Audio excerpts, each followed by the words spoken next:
Assalamualaikum warahmatullahi wabarakatuh. Apa kabarnya siswa-siswi kelas 6? Semoga tetap semangat belajarnya walau dari rumah ya. Tetap jaga kesehatan dengan pola hidup sehat.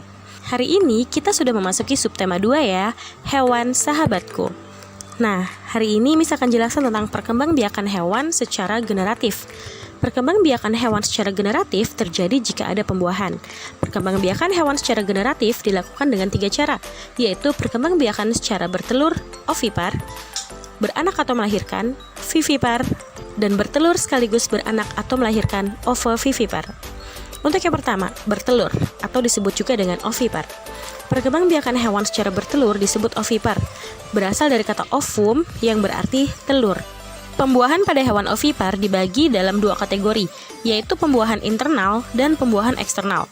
Pembuahan internal contohnya ayam, burung, dan penyu. Sedangkan pembuahan eksternal contoh hewannya adalah ikan dan katak. Yang kedua, beranak atau melahirkan, vivipar. Hewan yang berkembang biak dengan cara melahirkan adalah hewan golongan mamalia atau hewan menyusui. Contohnya sapi, kambing, dan harimau. Dan yang ketiga ada bertelur sekaligus melahirkan. Proses pembuahan terjadi di dalam tubuh induk betina. Hasil dari pembuahan ini kemudian membentuk telur dan masih dalam rahim induk betina.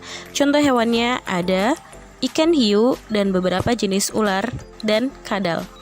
Berikut ada tugas pertama di halaman 82. Kalian bisa kategorikan hewan-hewan berikut ke dalam ovipar, ovovivipar, atau vivipar.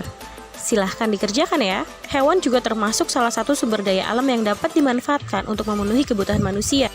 Melalui kegiatan ekonomi, masyarakat mengolah sumber daya alam dan menghasilkan hasilnya. Bagaimanakah kegiatan ekonomi di negara-negara ASEAN? Apakah kegiatan ekonomi di negara ASEAN sama dengan di Indonesia? Yuk kita simak. Yang pertama, Malaysia. Sebanyak 40% dari penduduk Malaysia bekerja sebagai petani. Kelapa sawit menjadi salah satu komoditas ekspor utama negara Malaysia.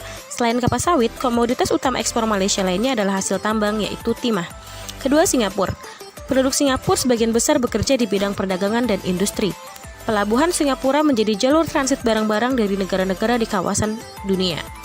Hal ini yang menjadi sumber devisa yang cukup besar bagi Singapura.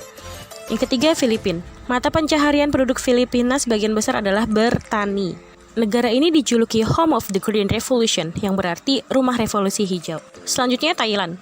Kegiatan ekonomi penduduk Thailand adalah pertanian, perkebunan, pertambangan, dan perindustrian. Thailand dikenal sebagai lumbung padi di Asia Tenggara karena negara ini menghasilkan beras dalam jumlah besar. Berikutnya, Vietnam. Vietnam merupakan negara agraris, oleh karena itu mata pencaharian sebagian besar penduduknya adalah bertani. Selain pertanian, kegiatan industri dan pertambangan juga dilakukan sebagian penduduk. Yang keenam, ada Brunei Darussalam.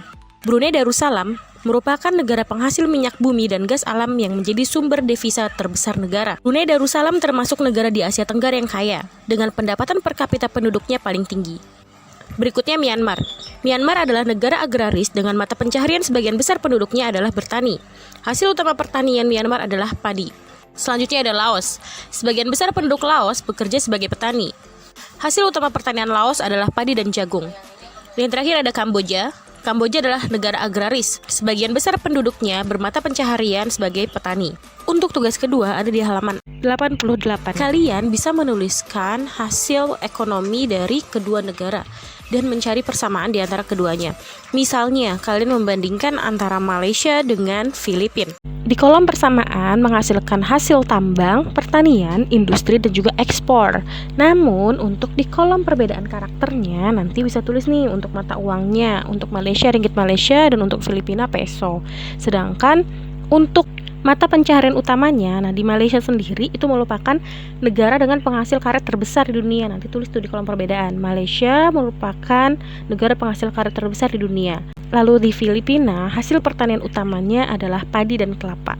Nah, hasil tambangnya juga berbeda nih. Kalau di Malaysia, nanti tulis juga di perbedaan karakter.